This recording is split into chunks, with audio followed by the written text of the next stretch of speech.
belum ada apa-apa maka ini Allah perintahkan beliau hijrah, bahkan melepaskan, meninggalkan istrinya dan anaknya Ismail. Apa doa pertama yang dipanjatkan oleh Nabi Ibrahim kepada Allah? Wa idh qala Ibrahim rabbi ij'al hadha baladan amin. Ya Allah, aku mohon jadikan negeri ini negeri yang aman. Baru dia sebutkan dan datangkan dan murahkan rezekinya. Adanya nikmat aman, wallahi dijamin rezekinya lancar, mudah beraktivitas. Anak kita nyaman pulang pergi sekolahannya. Kita beraktivitas mencari nafkah untuk urusan keluarga. Coba sekarang di Timur Tengah, saya orang Timur Tengah, lahir besar di sana. Coba lihat sekarang apa keadaannya. Mulai dari Irak, dari tahun 90-an sampai sekarang, Irak belum bisa aman. Berapa kali ada perubahan pemerintahan, DPR, MPR, tentara, polis, semua tetap tidak ada perubahan.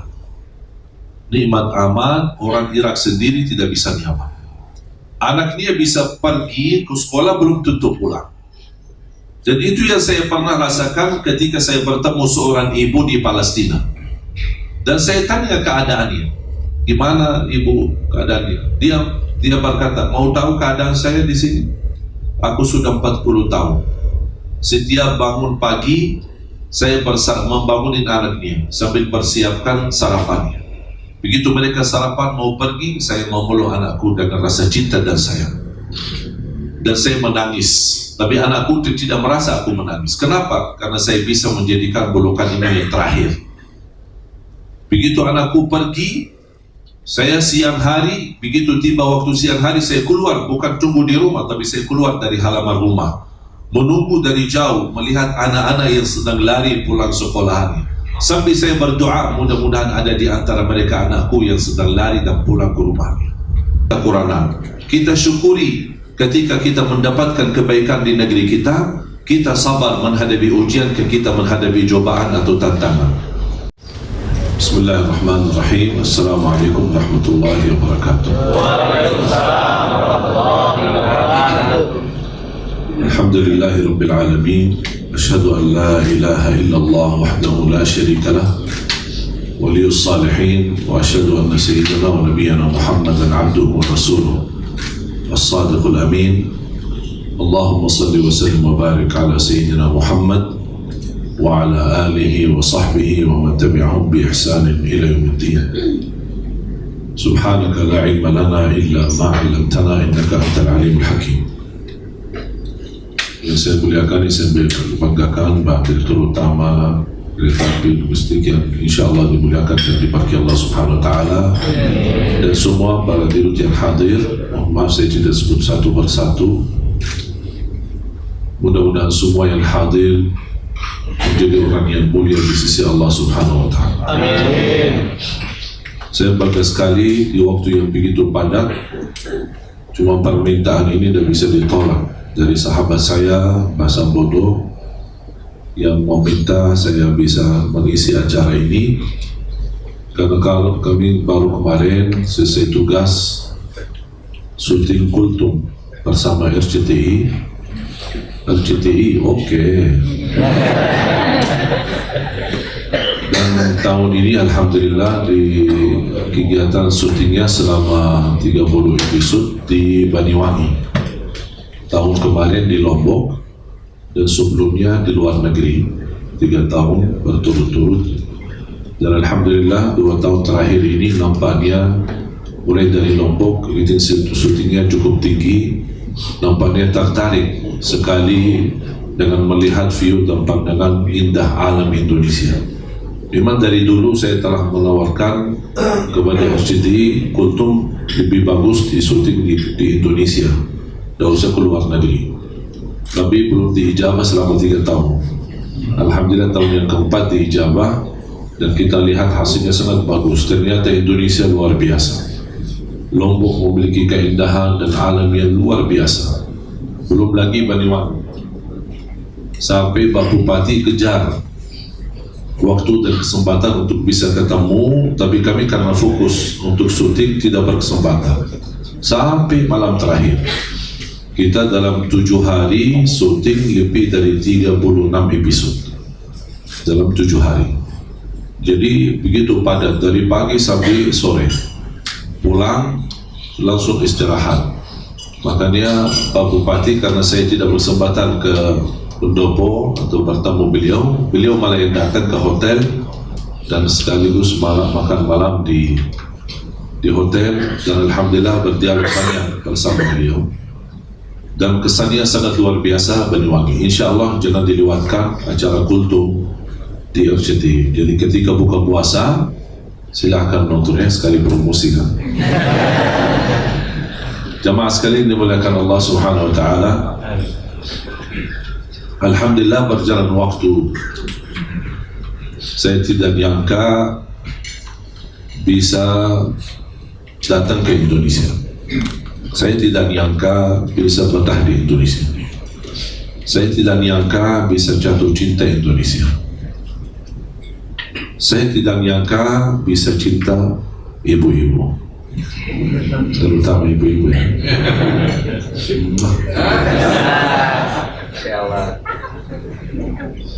Jadi subhanallah berjalan waktu, dan selama saya di Indonesia saya menemukan sejarah keluarga.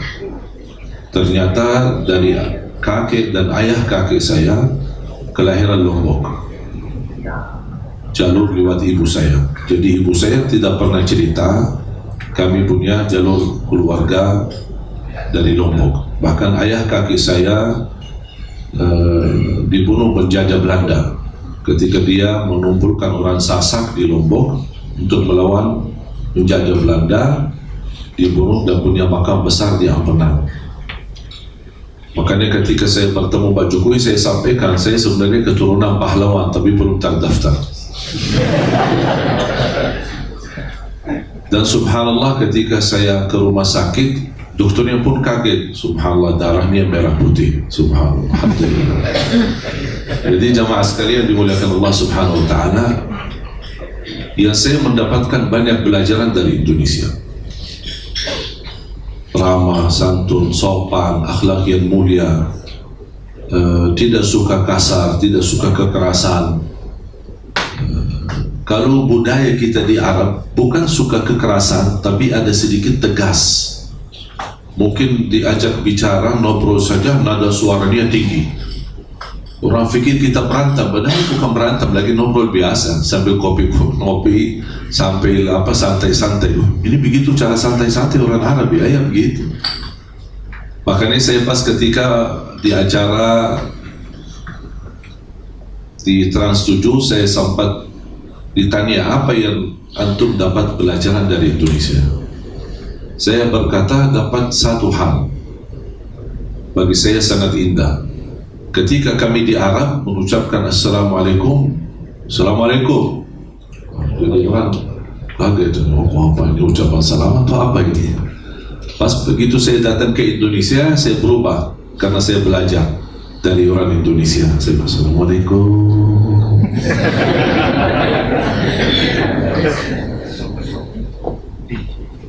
Dan ini salah satu sebenarnya nikmat karunia, bukan sebuah kebiasaan, tapi menurut saya ini anugerah dari Allah Subhanahu Wa Taala. Indonesia yang begitu negara yang besar, 714 suku, budaya berbeda, bahasa berbeda, bahkan agama berbeda, tapi alhamdulillah masih bisa damai, masih bisa sejahtera, masih kita saling menghormati. Dan ini merupakan nikmat besar. Karena kedamaian ini terwujudlah nikmat aman di antara kita. Tidak ada ketakutan seorang muslim bersama non-muslim, atau orang non-muslim takut sama orang Islam. Justru saling membantu, dan kita mempelajari dan meyakini akidah kita, lakum dinukum waliyadin. Silahkan agama mana saja kamu ikuti, jangan ganggu agama saya dan menyakiti agama saya. Saya tidak akan membahas agamamu. Masing-masing memilih agamanya dan bertanggung jawab atas pilihannya. Makanya jemaah sekalian, ini merupakan nikmat yang saya mohon dijaga. Jangan terlalu mudah ada orang yang mengadu domba di antara kita, apapun alasannya. Kepentingan agama, kepentingan organisasi, kepentingan politik. Apalagi sekarang sebentar lagi kita masuk pemilu. Jangan sampai ada orang yang mengadu domba karena perbedaan memilih pemimpin. Kita harus menghormati, belajar. Ada yang memilih 01, ada yang memilih 02. Itu terserah, ikutilah hati nuranimu. Jangan terpengaruhi dengan kata-kata orang, karena dua-duanya orang Indonesia. Dan saya selalu berdoa, siapapun yang terpilih, mudah-mudahan menjadi pemimpin yang mampu membawa Indonesia menjadi lebih baik dan baldatun thayyibatun wa rabbun ghafur. Bahkan itu doa saya setiap kita tawaf, ketika saya pimpin jamaah umrah, bahwa mereka tawaf dan kita perjalanan umrah. Sepanjang kita tawaf, saya meminta sama jemaah paling tidak 1 kali tawaf di dalam 7 kali tawaf, 1 dikhususkan untuk Indonesia. Doa sa'i Safa Marwah, 1 kali sa'i paling tidak doakan untuk Indonesia, karena Indonesia apalagi saat ini sangat membutuhkan doa kita. Bahkan saat kita memilih dan besok tanggal 17 April kita coblos, jangan lupa juga disertai doa. Jangan hanya merasa dengan pilihanmu itu sudah luar biasa dahsyat, karena harapan itu belum tentu menjadi kenyataan. Kita boleh harap, tapi jangan keterlaluan harapnya, jangan terlalu besar harapannya. Pasti ada yang berkurang, pasti ada yang kita tidak sesuai impian kita. Kita hadapi, kita sabar, jangan ada yang sempurna. Siapapun, berkali-kali ada presiden, berkali ada pemerintahan, jangan harap ada kesempurnaan. Ada perjuangan, di dalam perjuangan ada kekurangan. Kita syukuri ketika kita mendapatkan kebaikan di negeri kita, kita sabar menghadapi ujian, kita menghadapi cobaan atau tantangan. Dan harus kita fahami, kita di zaman yang global fitnah, tidak mudah. Jangan Anda merasa urusan pemerintah itu terlalu gampang. Banyak di luar negeri mengikuti campur urusan negara mana-mana pun. Saya tidak perlu sebutkan nama, orang politisi sangat faham. Jadi tidak ada negara yang bisa dengan nyaman untuk menjalani urusan-urusan negaranya tanpa diikuti campur oleh orang-orang yang luar yang memiliki kepentingan. Dan itu disitulah tantangan yang amat besar. Di negara Arab kita lihat sekarang keadaannya. Ada satu cerita, mudah-mudahan menjadi pelajaran dan menyadarkan kita. Saya berkesempatan ke Palestina, kira-kira sudah 1 tahun atau kurang dari 1 tahun. Saya tidak nyangka bisa ke Palestina. Kenapa? Karena selama memegang paspor Arab tidak bisa ke Palestina. Tapi dalam anugerah Allah, tahun 2011 saya dapat kehormatan, penghargaan dari Bapak Presiden, Bapak SBY. Saya diberikan warga negara Indonesia. Tak sampai 1 minggu proses, saya sudah terima warga negara Indonesia. Sampai saya dipanggil Pak Amin Syamsuddin, Menteri Hukum dan HAM, atas perintah Presidenku memberikan antum warga negara Indonesia. Dan kalau ada orang yang berjasa kepada saya selama saya di Indonesia, cuma 1 orang, Pak SBY. Makanya ketika Ibu Ani sakit di Singapura, alhamdulillah beliau menyambut saya datang.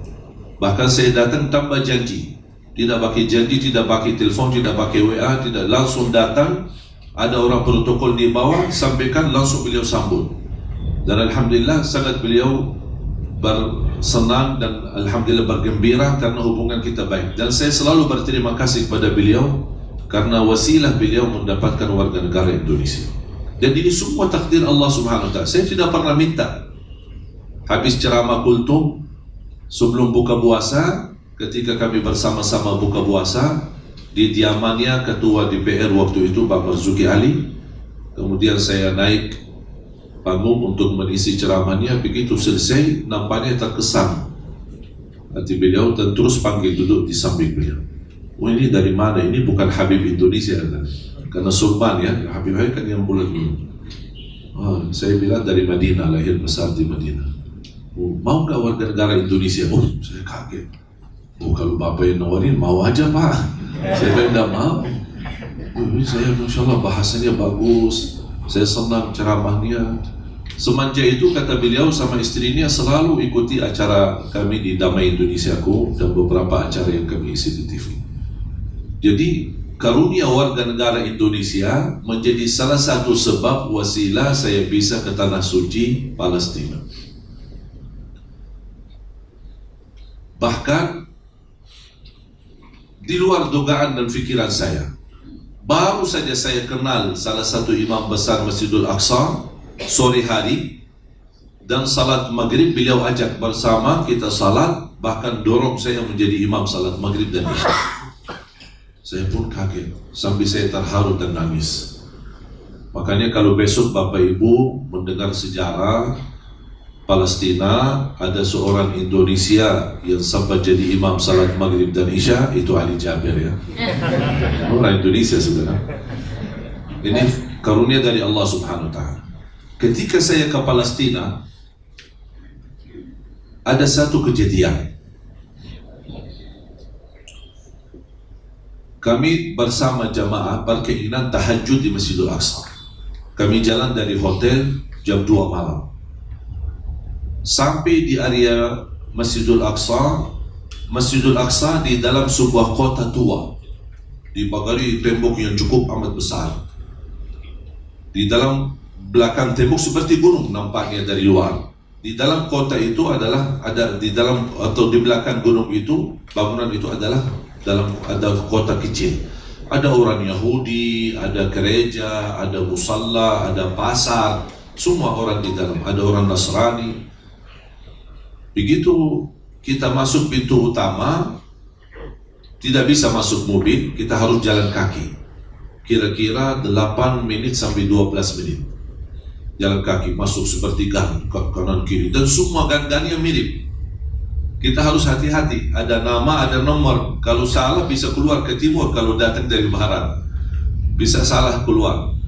Sampai ke pintu yang kedua, itu namanya pintu masuk ke area halaman Masjidul Aqsa. Tapi saat itu pintu ditutup dan ada pasukan Israel. Mereka berdiri membawa senjata menjaga. Dan mulai jamaah ramai. Ada jamaah Turki, ada jamaah Malaysia, ada jamaah Indonesia. Bahkan saya lihat ada rombongan jamaah bawa bendera Brazil. Saya pikir rombongan bola, ternyata mu'allaf. Ya, kalau Brazil kan bola kita pikir. Ternyata mu'allaf. Saya langsung bersyukur, subhanallah, Islam sampai ke Brazil. Itu tanda perkembangannya Islam di mana-mana luar biasa. Nampaknya di luar Islam berkembang, tapi negara Islam sendiri mulai mundur malah. Kita harus hati-hati, jangan sampai kita kalah sama orang yang di luar. Apalagi Indonesia dikenal negara yang terbesar penduduknya umat Islam. Hampir sampai dari jam 2 lebih sampai kira-kira jam 4. 2 jam Quran kita berdiri. Sampai mulai jamaah gelisah. Pintu tidak dibuka. Pasukan Israel menjaga dan mereka bersenjata. Kami tidak bisa lawan, tidak bisa apa-apa. Sampai ada satu orang di samping saya, seorang bapak, barangkali usianya 70 lebih, orang Palestina. Saya ajak berbicara bahasa Arab, kan saya orang Arab ya, kan bisa bahasa Arab. Saya berbicara sama beliau bahasa Arab. Tapi cara saya berdialog dan berbicara nampaknya agak emosi.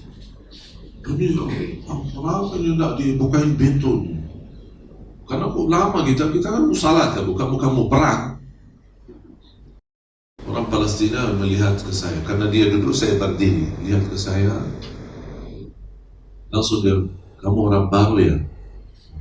Dia rasa sudah dari cara saya bertanya, orang baru datang. Ya, saya baru tadi, ini baru malam pertama ini. Kata beliau, ya sabarlah, kami sudah biasa 60 tahun seperti ini. Saya kaget. 60 tahun mereka tidak nyaman masuk keluar ke Masjidul Aqsa. Kadang ditutup, kadang dibuka, ya terserah mereka lah. Begitu diberikan kesempatan dibukakan pintu, sudah tinggal sisa mau azan kira-kira 10-15 menit mau azan subuh. Kita masuk, ini pertama kali sepanjang hidup saya bisa masuk ke Masjidul Aqsa. Begitu saya langkah pertama masuk ke Masjidul Aqsa, saya tidak salat witir, saya tidak tahajud, saya tidak tahiyatul masjid, tapi saya sujud syukur. Kenapa saya sujud syukur? Karena di saat itu saya ingat Indonesia. Muncul dalam bayangan pikiran saya, hati saya, Indonesia. Kenapa? Karena selama saya di Indonesia, belum saya pernah melihat aparat keamanan melarang kita ke masjid atau mencegah kita tidak boleh beraktivitas agama. Saya bersyukur. Begitu luar biasa nikmat aman di negeri kita Indonesia. Wallahi jamaah sekalian, dan sudah saya pesan sama Pak Kapolri, dan ketika beliau meminta dan tugaskan saya untuk keliling kepada daerah-daerah ketika pilkada serentak, khususnya di daerah yang dikhawatirkan rawan, seperti ada Bima, seperti ada Pontianak, Kalimantan Barat, dan juga ada di Papua. Saya berkesempatan ke Lombok keliling bersama Kapolda NTB, kemudian juga ke Pontianak keliling ke beberapa daerah yang dikhawatirkan ada rawan karena pilkada serentak. Alhamdulillah bisa berjalan lancar dan aman. Dan saya ingatkan semua masyarakat dalam terhadap nikmat aman. Bahkan saya buat satu rekaman video bahasa Arab, bahasa Indonesia, bahasa Inggris, mengingatkan diri saya dan umat Islam dan seluruh rakyat Indonesia terhadap nikmat aman yang wajib kita jaga. Nikmat aman bukan tugas aparat keamanan, tapi tugas kita bersama. Karena nikmat aman milik kita bersama, bukan milik aparat keamanan. Semakin nikmat aman bisa lancar, aman, sejahtera, damai di Indonesia, akan mudah beraktivitas kita. Makanya Nabi Ibrahim pertama ketika Allah perintahkan hijrah ke Makkah, belum ada apa-apa Makkah ini. Allah perintahkan beliau hijrah, bahkan melepaskan, meninggalkan istrinya dan anaknya Ismail. Apa doa pertama yang dipanjatkan oleh Nabi Ibrahim kepada Allah? Wa idh qala Ibrahim rabbi ij'al hadza baladan amina. Ya Allah, aku mohon jadikan negeri ini negeri yang aman. Baru dia sebutkan dan datangkan dan murahkan rezekinya. Adanya nikmat aman, wallahi dijamin rezekinya lancar. Mudah beraktivitas. Anak kita nyaman pulang pergi sekolahannya. Kita beraktivitas mencari nafkah untuk urusan keluarga. Coba sekarang di Timur Tengah. Saya orang Timur Tengah, lahir besar di sana. Coba lihat sekarang apa keadaannya. Mulai dari Irak, dari tahun 90-an sampai sekarang, Irak belum bisa aman. Berapa kali ada perubahan pemerintahan, DPR, MPR, tentara, polisi, semua tetap tidak ada perubahan. Nikmat aman, orang Irak sendiri tidak bisa nyaman. Anaknya bisa pergi ke sekolah belum tentu pulang. Dan itu yang saya pernah rasakan ketika saya bertemu seorang ibu di Palestina. Dan saya tanya keadaannya, gimana ibu keadaannya? Dia berkata, mau tahu keadaan saya di sini? Aku sudah 40 tahun. Setiap bangun pagi, saya membangunin anaknya sambil persiapkan sarapannya. Begitu mereka sarapan mau pergi, saya mau meluk anakku dengan rasa cinta dan sayang. Dan saya menangis. Tapi anakku tidak merasa aku menangis. Kenapa? Karena saya bisa menjadikan pelukan ini yang terakhir. Begitu anakku pergi, saya siang hari, begitu tiba waktu siang hari, saya keluar, bukan tunggu di rumah, tapi saya keluar dari halaman rumah, menunggu dari jauh, melihat anak-anak yang sedang lari pulang sekolahannya. Sampai saya berdoa, mudah-mudahan ada di antara mereka anakku yang sedang lari dan pulang ke rumahnya. Itulah perasaan selama 40 tahun. Pertanyaan saya pada antum sekalian, pernah nggak kita rasakan seperti ini? Belum pernah. Karena kita aman. Bahkan kita berani melepaskan anak kita bisa. Kalau sekolahan yang dekat dia jalan kaki sendiri. Bahkan ada anak-anak kita yang berani naik angkot sendiri, naik motor sama temannya atau sama siapa sendiri. Wallah itu nikmat. Tapi sayang sekali kita tidak bakal bisa merasakan nikmat dan kita mensyukurinya kecuali kalau hilang nikmat itu. Baru akan terasa. Baru akan terasa. Makanya tidak boleh, bahkan menjadi wajib, siapapun yang membahayakan aman di negeri kita, kita harus tegas menghadapinya. Siapapun dia, mau dia ulama, mau dia kiai, mau dia politisi, mau dia apa saja. Saya tidak peduli latar belakangnya siapa. Tapi membahayakan nikmat aman di Indonesia, mengganggu nikmat aman di Indonesia, itu garis merah. Harus kita berhati-hati. Kalau kita tidak bisa melawan masalah itu, kita segera melaporkan. Karena ini sangat membahayakan. Jangan dibiarkan. Karena nikmat aman bisa dirusak dengan hal kecil. Dibiarkan jadi besar lama-lamanya. Irak, Libya, dan mohon maaf yang terjadi di sana, jangan ada yang terpengaruhi katanya perang saudara karena perbedaan Syiah sama Sunni. Itu berita bohong. Ratusan tahun Syiah sama Sunni hidup, tidak pernah ada masalah. Bahkan ada di antara mereka hubungan keluarga, tidak pernah ada ribut dan masalah. Mereka saling menghormati dan saling menghargai di antara perbedaan di antara mereka. Cuman karena kepentingan politik, itu langkah awal. Saya sangat paham apa yang terjadi di sana. Karena kepentingan politik, memang orang politisi di sana hidup di luar negeri. Ada yang di Jerman, ada yang di Swiss, ada yang di Amerika, hidup santai, nikmat, bahagia, uangnya ada, fasilitas semua ada, tapi yang jadi korban adalah rakyatnya. Na'udzubillah min dzalik. Irak, Libya, Tunisia, Yaman, Suria, sekarang mulai Sudan, mulai Jazairia, dan kita tidak tahu selanjutnya sampai mana.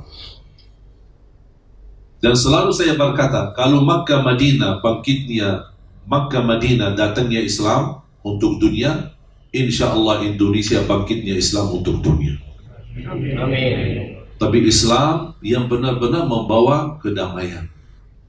Indonesia menurut saya bisa jadi contoh untuk seluruh dunia. Contoh. Kita lihat bagaimana keharmonisan antara peragamaan di antara kita.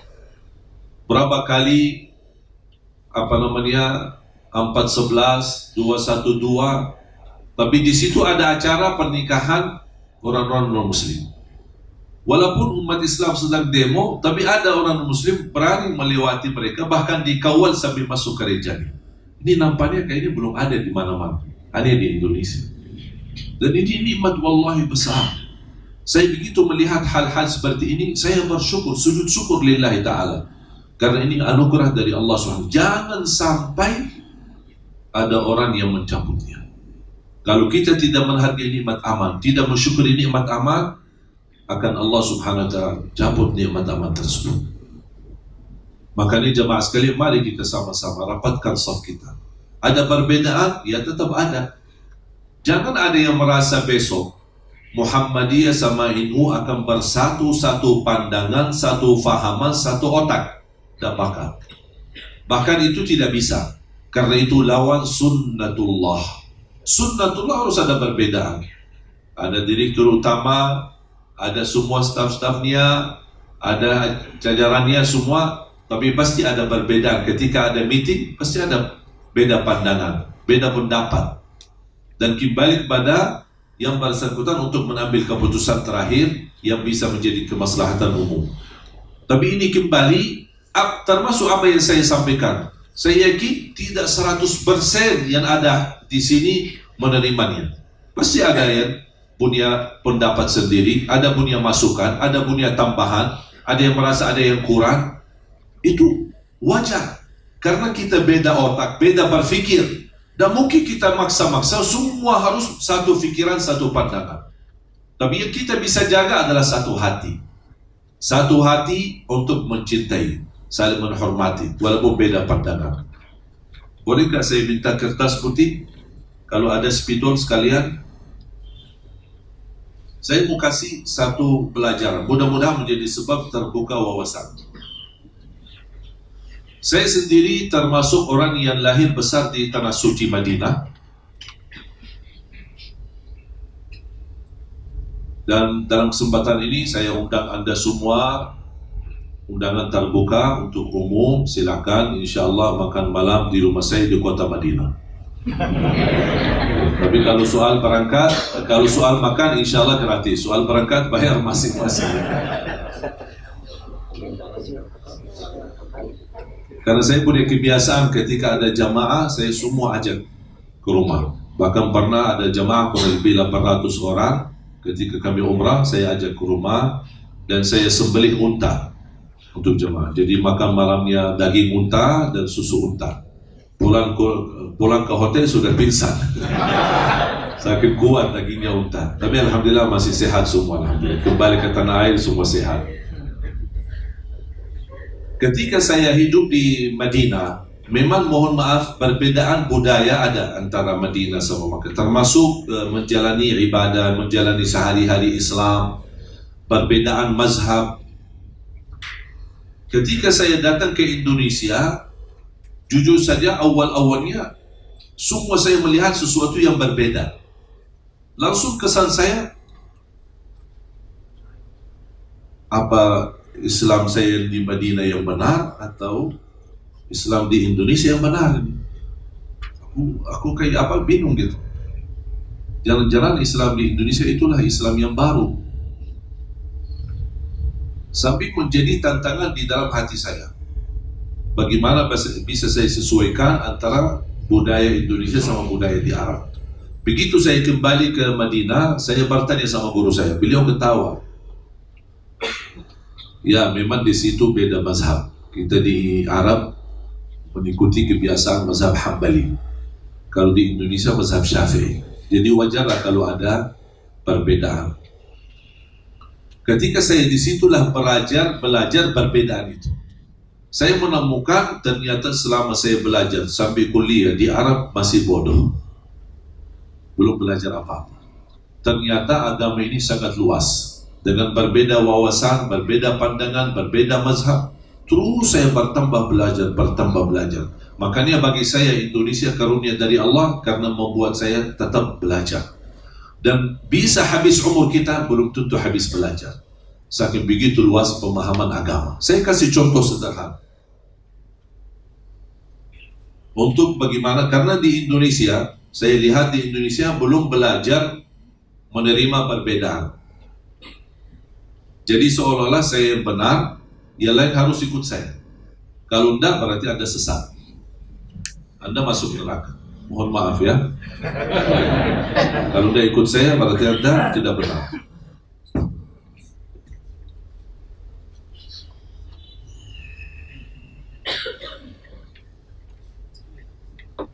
Bisa belajar angka Arab ya? Bisa baca angka Arab?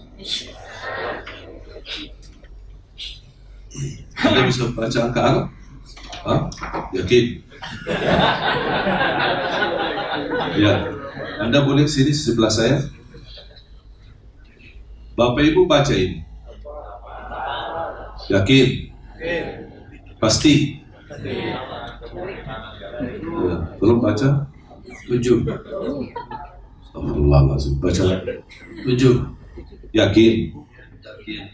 Berarti ini semua sesat ya? Sekali lagi. 8. Yakin? Dah berubah pikiran? Hah? Dah berubah pikiran? Coba. Sini Pak. Boleh?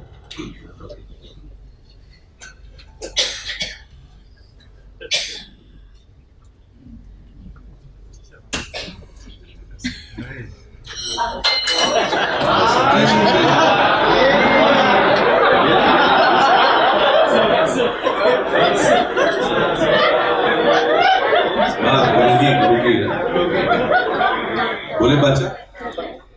7. Barusan katanya tidak berubah pikiran. Bapak berarti mohon maaf tidak konsisten dong. Baca lagi. Yakin 7. Bisa salah? Kenapa?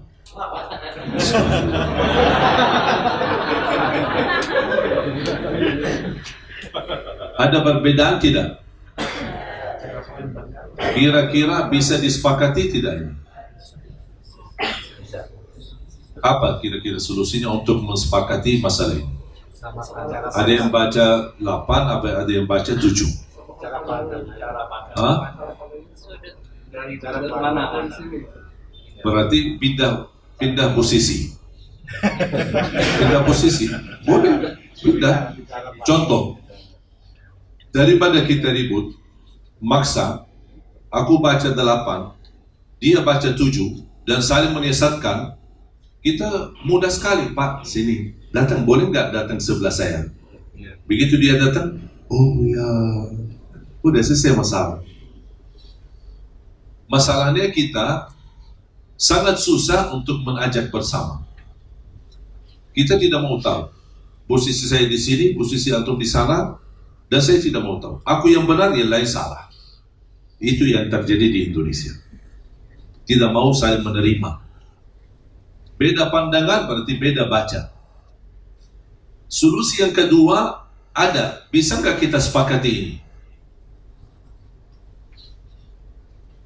Saya bisa jawab. Sepakatannya apa? Ini namanya apa? Angka. Angka? Anda baca tadi 7 kan? Namanya apa? Angka. Anda? Nomor 8 tetap? Nomor 7 tetap? Berarti kita bisa sepakat enggak? Kita sepakat itu angka. Walaupun beda dibaca. Yang terjadi di antara ulama bukan beda Quran. Sama sebagaimana kita sepakati ini angka, mereka juga sepakat ini Quran. Tapi yang terjadi berbeda hukum adalah karena berbeda memahami isi Al-Quran. Imam Maliki sama Imam Syafi'i. Imam Syafi'i beda sama gurunya Imam Maliki. Bahkan Imam Maliki tak pernah protes sama muridnya Imam Syafi'i. Kok habis belajar sama aku, kok bikin mazhab sendiri. Bahkan pengikut Imam Syafi'i di dunia jauh lebih banyak dibanding Imam Malik. Tapi tak pernah ada saling menyesatkan dan saling menjatuhkan atau saling menghina. Apakah Quran yang ada di Imam Maliki beda sama Quran Imam Syafi'i? Sama. Cuma kok bisa berbeda? Karena berbeda memahami isi. Dan itu bukan terjadi di antara ulama zaman sekarang atau zaman yang terdahulu, tapi di zaman sahabat pun masih ada Rasulullah terjadi beda pemahaman. Dan itu hal menyatukan satu faham, satu fikir, satu pandangan itu sangat sulit. Karena kita tidak bisa saling memaksa. La ikraha fid din. Tidak ada saling memaksa. Tapi harus kita belajar saling menghormati. Pesan terakhir, cerita Imam Syafi'i atau kaidah Imam Syafi'i. Boleh Anda simpan, hafal atau dituliskan. Ra'yi sawabun yahtamilul khata' wa ra'yu ghairi khata'un yahtamilus sawab. Menurut saya kaidah ini kaidah mutiara. Pendapatku benar bisa jadi salah. Pendapat orang lain salah bisa jadi benar. Sudah selesai masalah. Kalau kita menjalani hubungan antara kita keberagamaan dan perbedaan dengan pandangan, kita mengikuti kaidah Imam Syafi'i, pendapatku benar. Anda boleh memilih salah satu pendapat. Itu hakmu. Tapi Anda tidak berhak menyiasatkan pilihan yang lain. Ketika Anda memilih, misal ada orang ikut kunut subuh, itu hakmu. Ada perbedaan mazhab, ada perbedaan pendapat, ada yang membolehkan. Kalau Anda ikuti kunut subuh, jangan Anda tidak berhak menyiasatkan orang yang tidak pakai kunut subuh. Dan juga orang yang tidak pakai kunut subuh, dia tidak berhak menyiasatkan orang yang pakai kunut subuh.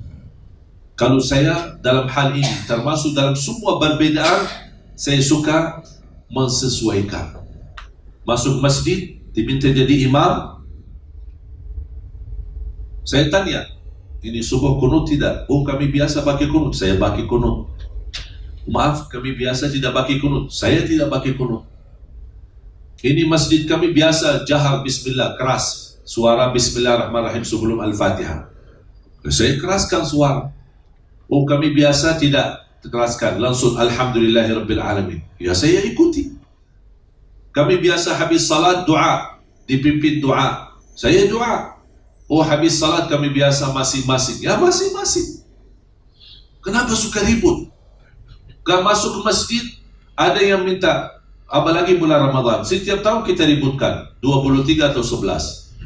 Berantem, masalah. Menurut saya 23, mau 10, mau 3 rakaat, mau 40 sampai 100 boleh, tidak masalah. Yang tidak boleh 23 rakaat dalam waktu 7 menit. Ini tidak boleh. Ini bukan tarawih. Itu namanya lomba-lomba paling cepat. Siapa yang selesai salatnya dapat juara 1. Ini baru namanya latihan. Latihan lari kejar-kejaran. Inti daripada tarawih salat yang tenang. Saya pernah di salah satu kampung, telat masuk masjid, sudah mereka mulai salat tarawih. Saya di belakang, di samping saya ada seorang bapak sudah tua. Maklum fisik yang tua kan, gerakannya kan pelan-pelan, tidak kuat. Imamnya mulai tarawih, Allah.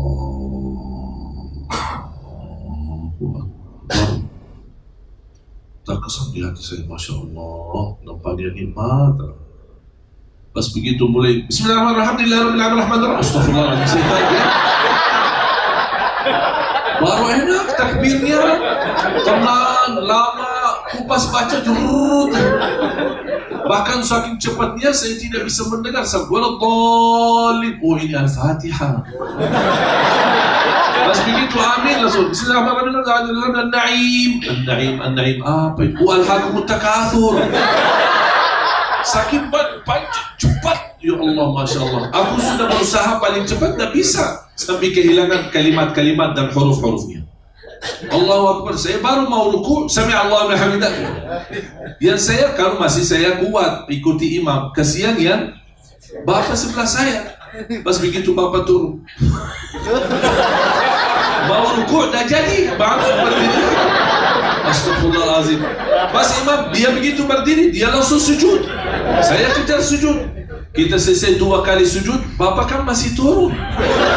Belum sampai ke sujud, imam sudah naik. Rakaat yang kedua, bapak naik lagi. Dah jadi sujud. Ya Allah, bapak dah jadi ruku, dah jadi sujud. Pas rakaat yang kedua, saya megang tangannya, Pak, kita pulang aja deh. Lebih baik salat di rumah. Luar biasa, capek kalau seperti beliau. Padahal salat tarawih itu, menurut saya, kesempatan luar biasa untuk semua jamaah yang awam khususnya berkesempatan belajar cara baca Quran. Coba bayangkan orang yang buta huruf atau tidak pernah bisa baca Quran selama 30 malam atau 29 malam. Kita ikuti mendengar bacaan yang fasih, yang enak didengar, terharu ketika simak bacaannya fasih. Wallahi bakal bisa belajar. Paling tidak bisa baca, karena sudah berkali-kali dengar ayat tersebut. Paling tidak Al-Fatihah, kalau bisa sempurnakan Al-Fatihah saja selama bulan Ramadan, itu sudah hadiah besar dan karunia dari Allah Subhanahu wa Ta'ala. Makanya jemaah sekalian, ketika Anda mau salat tarawih, jangan cari masjid yang paling cepat ya. Cari masjid yang sedang-sedang lah. Saya tidak berkata yang panjang-panjang. Ya, jangan diributkan. Yang mau 11 boleh, yang mau 23 boleh. Jangan diributkan. Anda ikuti apa kira-kira selera hatimu, apa yang kesenangan hatimu. Anda melihat 11 itu jauh lebih bagus, lebih afdal, lebih khusyuk, lebih nikmat daripada lama-lama tapi buru-buru, silahkan. Anda merasa sudah saya terbiasa 23, juga silahkan. Jangan kita saling mencari kesalahan dan saling menyesatkan. Agar kita melalui bulan suci Ramadan, insya Allah mendapatkan berkahnya, diampuni dosanya, dibersihkan hatinya, dan diterima amal ibadahnya sepanjang bulan suci Ramadan. Kita menyambut hari raya Idul Fitri, Allah turunkan malaikat membagikan hadiah bebas dari neraka jahanam. Itu yang harus kita selalu fokuskan dan targetkan. Bukan kita fokus berapa sudah salat tarawih, berapa kita jumlahnya, berapa kita dan ributnya. Dan mudah-mudahan insya Allah dengan pertemuan ini bisa tambah terbuka wawasan kita. Kita bisa belajar saling menghormati. Ketika Anda mendapatkan sesuatu ilmu yang baru atau mendengar sesuatu yang baru bagimu belum terbiasa, jangan buruk sangka. Tapi Anda boleh berkata, barangkali saya belum tahu ilmunya. Barangkali bagi saya ini baru pelajaran baru bagi saya. Dan silahkan belajar. Kalau saya usulkan, semua ustaz, tanpa kecuali, semua habaib, semua kiai, semua guru, jangan Anda milih guru yang Anda suka. Kalau Anda milih guru yang Anda suka, berarti semua apa yang dia sampaikan benar, tidak ada yang salah. Kenapa? Karena Anda suka. Begitu disalahkan, gimana ini guru saya dong, tidak ada yang salah. Ini bahaya. Tapi Anda belajar bukan karena guru, tapi belajar isinya. Dengar isinya, bermanfaat, ambil. Tidak bermanfaat, buang. Dan tidak menyentuh orangnya sendiri atau ustaznya. Tetap kita hormati semua ustaz. Tetap kita cintai semua ulama. Tetap kita menghormati semua para guru. Ada kekurangan? Ada. Ada yang maksum? Tidak ada yang maksum. Hanya satu yang maksum, Nabi Muhammad SAW. Ada yang keliru? Ada. Ada yang salah? Ada. Termasuk saya. Kalau ada yang salah saya sampaikan, Anda mendapatkan yang lebih benar, Anda ikuti yang benar. Jangan fanatik kepada siapapun. Agar kita bisa mempelajari agama, fanatiknya itu milik Allah dan Rasulnya. Kita boleh fanatik untuk Allah dan Rasulnya, tapi bukan untuk orang siapapun dia. Tidak boleh kita berfanatik. Dan mudah-mudahan kita terus semangat belajar. Di setiap kesempatan Anda belajar, dan terus belajar. Dan subhanallah, semakin banyak belajar akan terasa diri semakin bodoh. Dan karena ilmu itu tidak ada habisnya.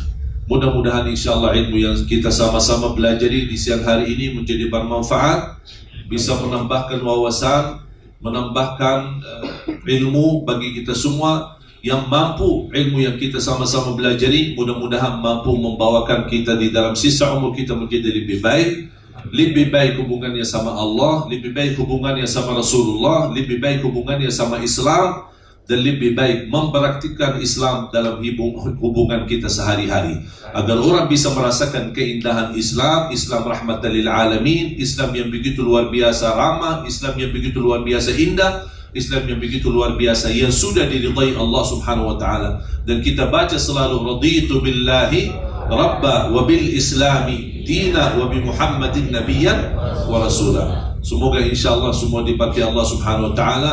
Ya Allah ya Arhamar Rahimin, aku mohon untuk semua yang hadir, ya Allah ampunilah segala dosanya, muliakanlah dunia dan akhirat, sucikanlah hati kami ya Allah, sihatkan badan kami ya Allah, berikan panjang umur dalam keadaan sihat wal afiat, sampaikanlah kami kepada bulan Ramadan dalam keadaan sihat wal afiat. Kuatkanlah kami agar mampu menjadikan Ramadan ini yang terbaik bagi kami dan bagi umur kami. Berikan kepada kami kemampuan menjalani ibadah Ramadan ini ya Allah dengan sebaik-baiknya. Dan terimalah segala amal ibadah kami. Maafkan kekurangan kami. Ampunilah segala kesalahan dan kekurangan dan dosa-dosa kami ya Rabbal Alamin.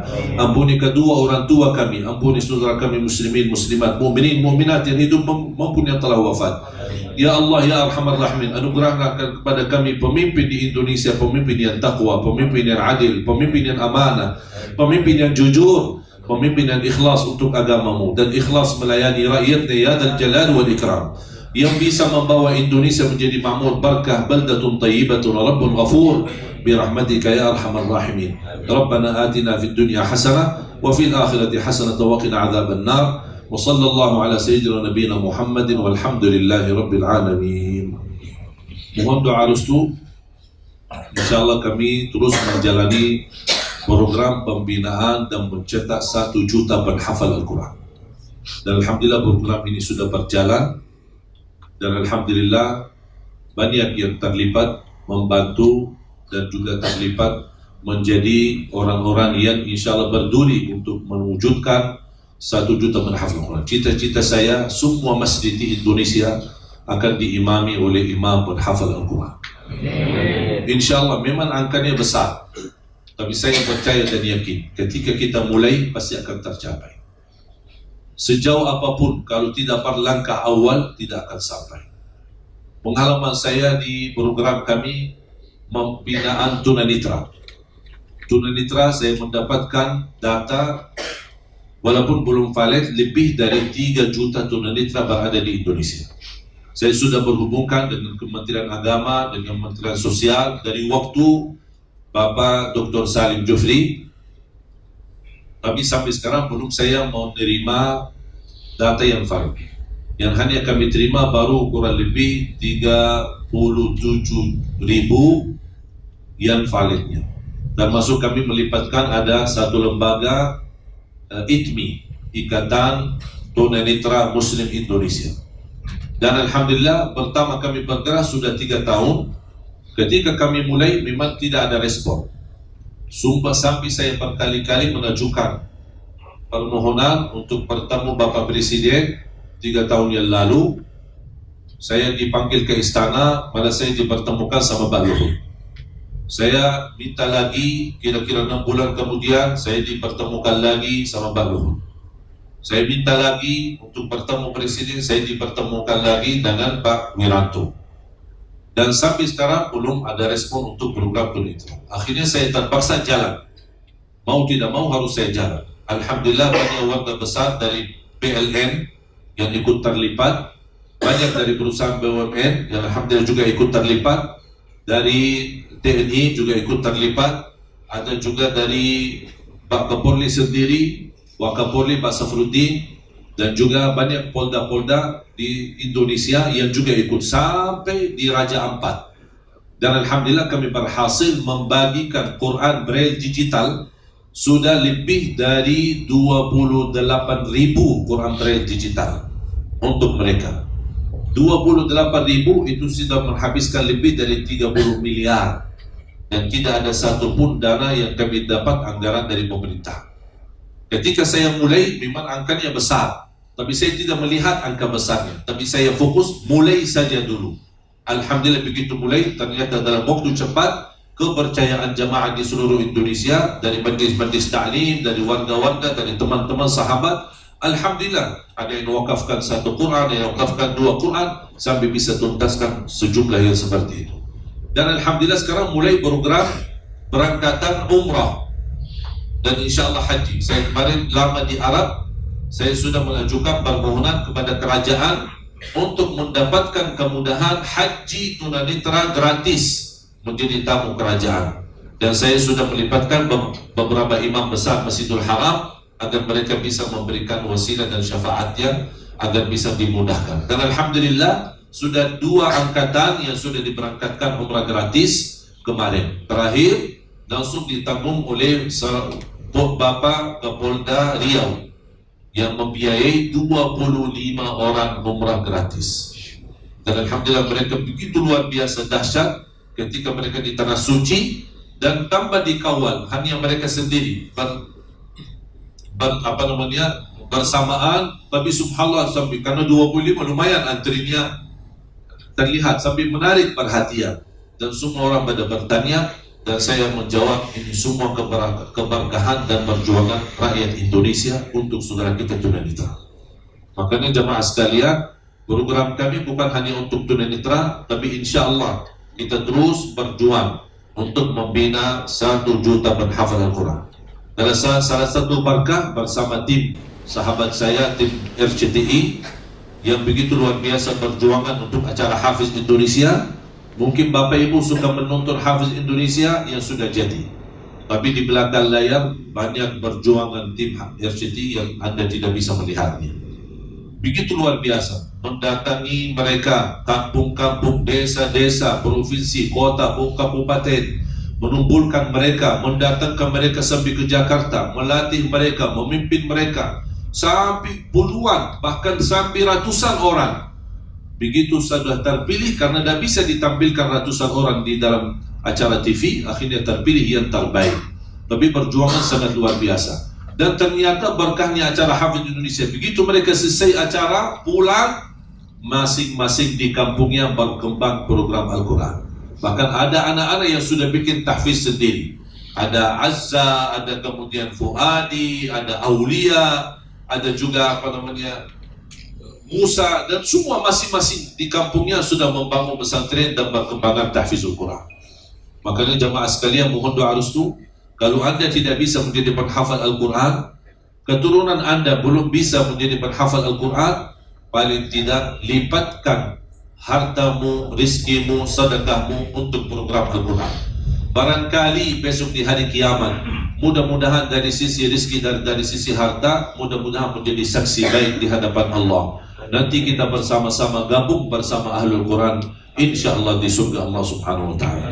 Terima kasih, semoga dibalas segala Allah Subhanahu wa taala segala kebaikannya, dan mudah-mudahan amal saleh ini bisa mendapatkan pahalanya yang tidak terputus sampai hari kiamat.